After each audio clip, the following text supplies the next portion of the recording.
Buenos días con todos. Como parte de la materia de realidad nacional y geopolítica, vamos a hablarles de la seguridad y la política de la defensa nacional del Ecuador. Como integrantes del grupo tenemos a los oficiales Capitán Miguel Jurado, Teniente Jairo Núñez, Teniente Orlan Pandi, Teniente Estefanía Ramírez, Teniente Carlos Freire.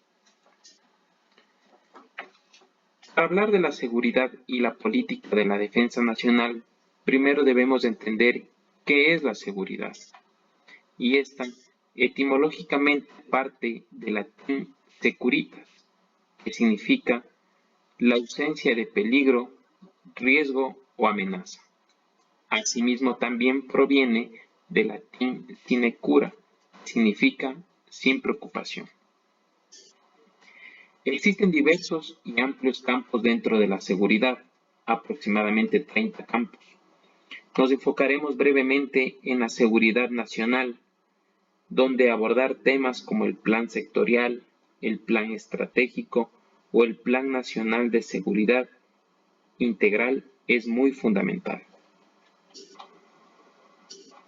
El Ministerio de Defensa Nacional planteó la política de la defensa nacional del Ecuador, la misma que se concibe como una política pública, democrática, flexible y dinámica, que requiere de actualizaciones conforme vayan cambiando los escenarios internacionales. En este libro se contemplan las políticas de seguridad, la misión fundamental de las Fuerzas Armadas, los ámbitos de seguridad integral, como son la protección de los habitantes referente a la seguridad ciudadana, la soberanía territorial, la protección de zonas de seguridad, la protección de áreas estratégicas, las amenazas y riesgos a la defensa y seguridad del Estado. Como parte de las amenazas, tenemos que decir que estas son de carácter global y nacional. Las amenazas globales son eventos de connotación transnacional que afectan a la seguridad y defensa de los estados.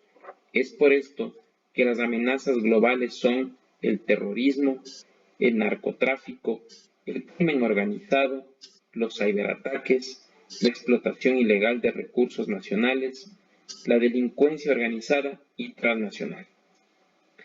La amenaza desde el punto de vista nacional corresponde a los fenómenos, elementos o condiciones de naturaleza antrópica caracterizada por su capacidad, motivación e intencionalidad de atentar contra los intereses vitales o estratégicos del Estado. Las amenazas nacionales podrían ser una agresión armada de otro país, la operación de los grupos irregulares armados y las acciones del crimen organizado. Los riesgos también son de carácter global y nacional. Los riesgos globales se clasifican en económicos, ambientales, geopolíticos, sociales, tecnológicos. El riesgo, desde el punto de vista nacional, son considerados como una condición interna o externa generada por situaciones de origen natural o antrópico que pudieran afectar a la seguridad y defensa del Estado. Su posibilidad de ocurrencia es incierta, pero coinciden en los mismos eventos. Por ejemplo, el desempleo es un ejemplo de riesgo económico. Otro ejemplo de riesgo es la corrupción. Como parte de los riesgos ambientales tenemos a los eventos climáticos y catástrofes. Una gobernanza fallida es un riesgo geopolítico. Las migraciones masivas son riesgos sociales. Los fraudes y robos de datos corresponderían a riesgos tecnológicos. En esta parte hablaremos sobre lo que es la seguridad externa. ¿En dónde está estipulado?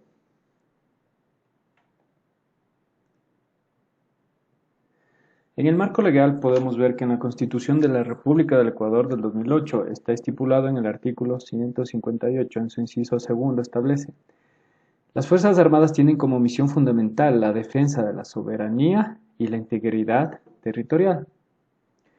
Otras fuentes donde también está estipulado lo que es la defensa externa está en la Ley de Seguridad Pública y del Estado, en la Ley Orgánica de Defensa Nacional, en la Política de Defensa Nacional del 2018, que también es conocido como el Libro Blanco, y en la Planificación Estratégica Institucional del Ejército. ¿Cuál es el escenario de la defensa? Como sabemos, América Latina es considerada una de las zonas de paz por la ausencia de conflictos armados interestatales, debido a la adopción de la diplomacia como una vía de su solución en los conflictos. Sin embargo, no se descarta el empleo del poder militar debido a la confrontación de intereses de diferentes países y al desbalance de las capacidades estratégicas militares en la región.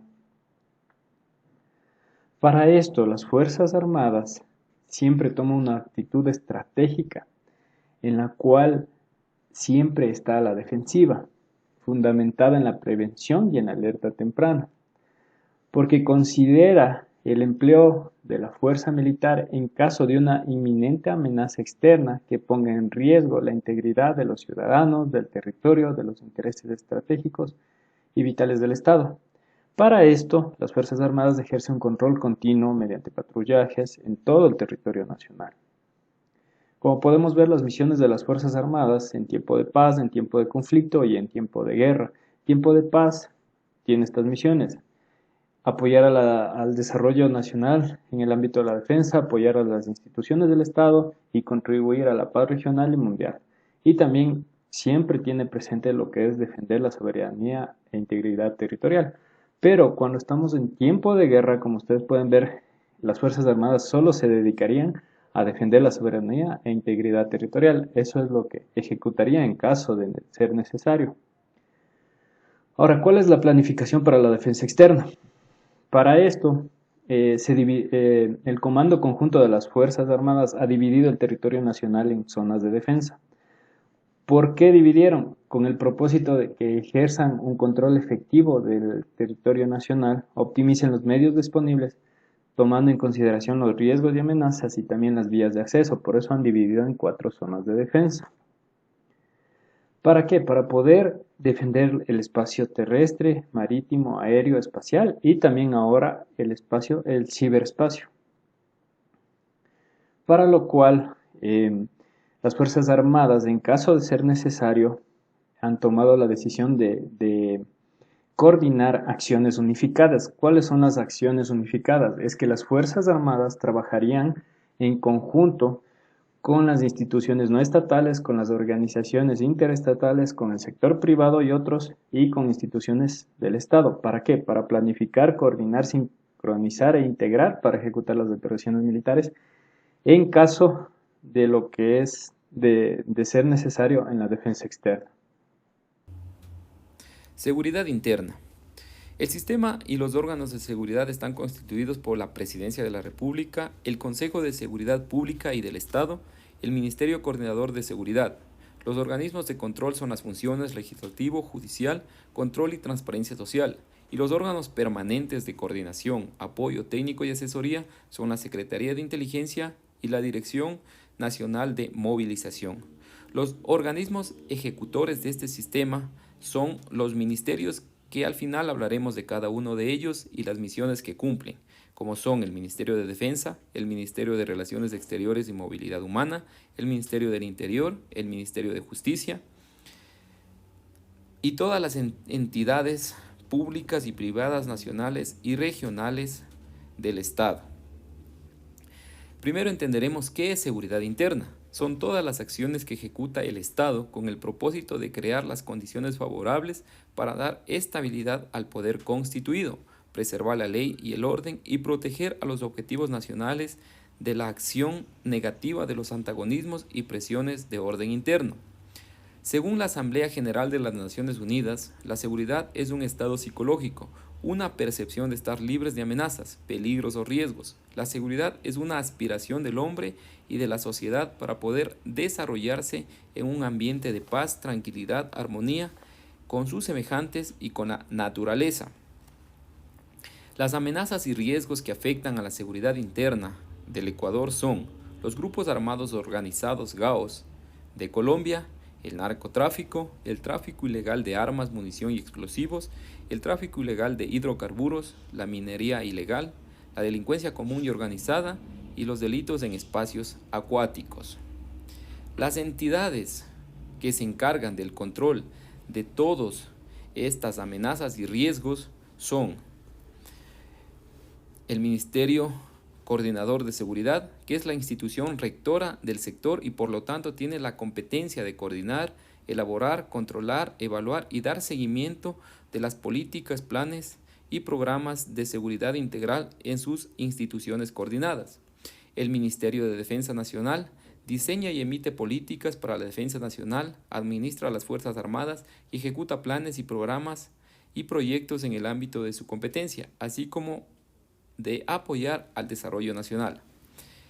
Esto lo hace a través de las Fuerzas Armadas, las cuales asumen nuevos roles y tareas relacionadas a la seguridad con enfoque integral para prevenir y enfrentar las nuevas amenazas, mediante acciones concretas en apoyo a la seguridad interna y orden público, colaboración en la gestión de riesgos y desastres, operaciones de paz y ayuda humanitaria, defensa y protección del medio ambiente y patrimonio natural, participación en misiones de ayuda social, entre otras.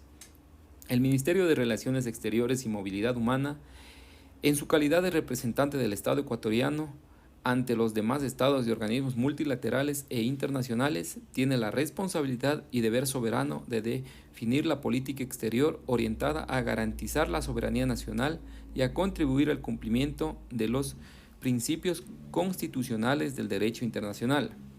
El Ministerio del Interior es la institución rectora de la seguridad interna y de garantizar la seguridad ciudadana y de la convivencia pacífica en el marco del respeto a los derechos fundamentales. Plantea los siguientes propósitos a través de la Policía Nacional: prevenir y controlar la delincuencia y el crimen organizado para garantizar la seguridad ciudadana; prever, prevenir y controlar con pertinencia territorial los fenómenos de violencia para fortalecer la convivencia pacífica; fortalece una cultura ciudadana de seguridad para la protección de sus derechos, libertades y garantías. El Ministerio de Justicia, Derechos Humanos y Cultos es la entidad encargada de garantizar el acceso a la justicia oportuna, independiente y de calidad, asegurar la rehabilitación social efectiva, promover la paz social y la plena vigencia de los derechos humanos mediante políticas, planes, programas, proyectos y actividades, como la coordinación de acciones con las instituciones relacionadas con el sistema de justicia y penitenciario. Y todas las instituciones están integradas a través del ECU 911, que es un servicio de respuesta inmediata e integral a una determinada emergencia. Coordina la atención de los organismos de respuesta articulados en la institución para casos de accidentes, desastres y emergencias, movilizando recursos disponibles para brindar atención rápida a la ciudadanía. Gestión de riesgos.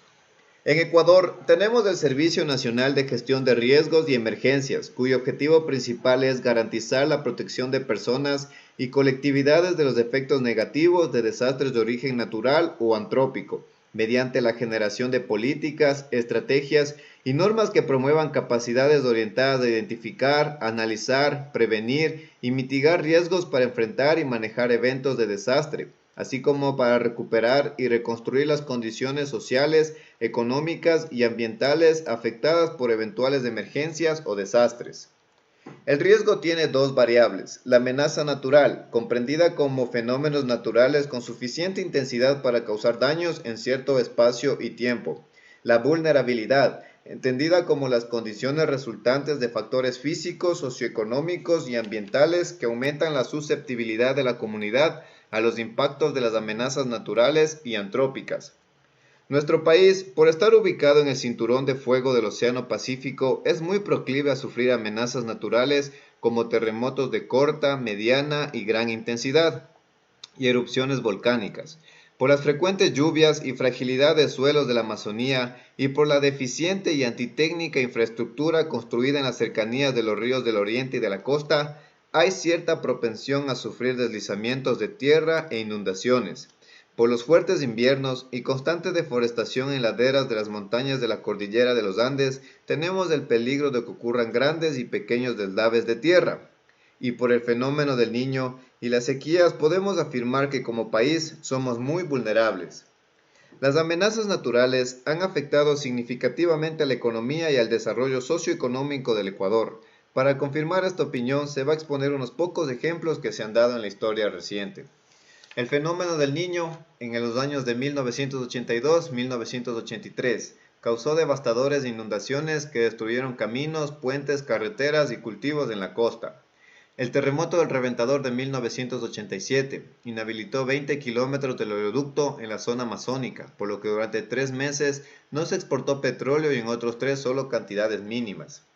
Tenemos la prolongada sequía de 1992 a 96, desabasteció el país de energía eléctrica y afectó profundamente la producción agrícola, industrial, comercial y de servicios. Nuevamente afectó el fenómeno del Niño en los años 97 y 98. Tenemos la frecuente actividad del volcán Tungurahua, que se viene dando desde el año de 1999, año en que hubo emisiones de material incandescente, ceniza y explosiones volcánicas. Una de las amenazas naturales ocurridas en lo que va del siglo XXI y que causó muertos, heridos, viviendas destruidas y cuantiosos daños económicos fue el terremoto que afectó especialmente a las provincias de Manabí y Esmeraldas. Hay otros tipos de amenazas naturales que no son frecuentes en Ecuador, como tsunamis, tornados, ciclones, pero sí existen deslizamientos, avalanchas y erosión. En Chunche ocurrió un deslizamiento de gran magnitud, la erosión del río Coca que afecta a la central hidroeléctrica Coca-Codo-Sinclair. En Ecuador, la temática de los desastres naturales debe ir cobrando destacada importancia debido a la mayor frecuencia de eventos naturales catastróficos y a la vulnerabilidad o creciente número de víctimas humanas, pérdidas económicas y deterioro en la calidad de vida de pobladores de zonas rurales, pueblos y ciudades afectadas. Personalmente, no tengo muchas esperanzas de que la situación mejore por la grave crisis económica y sanitaria que estamos viviendo. Sin embargo, nuestras Fuerzas Armadas siempre estuvieron, están y estarán preparados y listos para ayudar a nuestros hermanos civiles en casos emergentes de terremotos, inundaciones, deslaves, sequías, erupciones volcánicas, incendios forestales, etc. Fuerzas Armadas y Policía Nacional. Misión de Fuerzas Armadas, Ley de Seguridad Pública y del Estado, nuevos roles de Fuerzas Armadas. Misión de Fuerzas Armadas y Policía Nacional.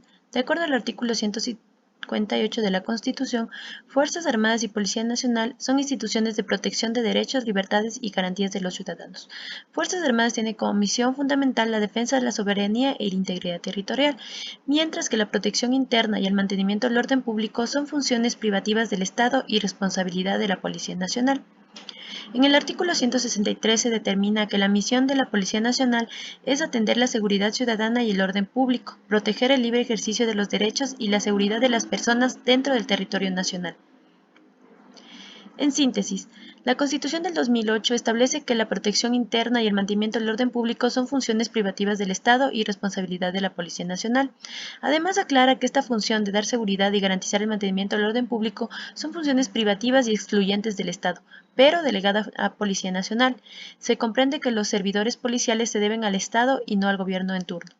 En conclusión, las funciones y las misiones de Fuerzas Armadas y la Policía Nacional han evolucionado la sociedad ecuatoriana y el mundo, y están perfectamente establecidas y son muy claras. Sin embargo, siendo así, como que se entiende que Fuerzas Armadas desarrolla acciones de control del orden público, unas veces en forma autónoma y otras en apoyo a la institución policial. Es por ello que se crea la Ley de Seguridad Pública y del Estado, que de acuerdo al artículo 11 dispone que, con el fin de precautelar la protección interna, el mantenimiento y control del orden público y la seguridad ciudadana, Fuerzas Armadas apoyará de forma complementaria las operaciones que en esta materia competen a la Policía Nacional. En caso de grave conmoción interna, la aplicación de los planes para el uso de las fuerzas militares será expedida mediante un decreto ejecutivo que declare el estado de excepción de conformidad con la Constitución y la ley. El estado de excepción lo declara el presidente de la República. Fuerzas Armadas debe apoyar a la Policía Nacional en el control del orden público, pero de manera complementaria, para lo cual se decidirá el momento oportuno y nivel de intervención. Permanentemente se desarrollan operaciones militares para el control antidelincuencial, especialmente en lo relacionado al control de armas de fuego que no tengan permisos correspondientes, la aprehensión de sustancias ilícitas sujetas a fiscalización, control de la minería ilegal, tráfico ilícito de combustibles, especialmente en zona de frontera. Cuando existe por medio de un decreto ejecutivo la declaración de un estado de excepción por grave conmoción interna, los militares despliegan toda su fuerza en apoyo a las acciones de control de orden público desarrolladas por la Policía Nacional. Así lo establece el artículo 35 del Cuerpo Legal cuando menciona: declarado el estado de excepción y siempre que el presidente de la República haya dispuesto el empleo de Fuerzas Armadas y Policía Nacional, deberán coordinar acciones para que Fuerzas Armadas apoye a la Policía Nacional, responsable del mantenimiento del orden público, hasta que éste haya sido restablecido. Un ejemplo de ello es lo suscitado en octubre del 2019, cuando Fuerzas Armadas salió a restablecer el orden público debido a las manifestaciones existentes. Misiones complementarias de Fuerzas Armadas. Las misiones de Fuerzas Armadas son conscientes del mandato constitucional y creen que su misión es proteger los derechos, libertades y garantías de los ciudadanos y apoyar complementariamente a instituciones del Estado, apoyar el desarrollo nacional en ámbitos de la defensa, contribuir a la paz regional y mundial, además de coordinar acciones con otras instituciones como Policía Nacional para enfrentar el poder militar con las amenazas antes indicadas. Este apoyo complementario lo hacen no solo en tiempos de paz, sino en casos de crisis o grave conmoción interna, como lo declara en un estado de excepción. En conclusión, Fuerzas Armadas siempre ha colaborado con el control del orden público, sea en tiempos de paz o en una situación de crisis interna. Este rol es más evidente dada la nueva política de defensa nacional que busca armonizar con las nuevas realidades de la seguridad interna, además fortalecer el accionar de una policía que ha sido desbordada por el crimen nacional y transnacional. Fuerzas Armadas asumen nuevos roles y tareas relacionadas con la seguridad, con enfoque integral para prevenir y enfrentar las nuevas amenazas, mediante acciones concretas en apoyo a la seguridad interna y el orden público. Es así que los nuevos roles de Fuerzas Armadas son: la defensa de la soberanía e integridad territorial, que es nuestra misión principal. Operaciones de paz, apoyo de gestión de riesgos, seguridad de áreas estratégicas, apoyo de la seguridad interna, misiones de ayuda social, apoyo al servicio de vigilancia aduanera, servicio de portuario y aeroportuario, control de armas y minería ilegal.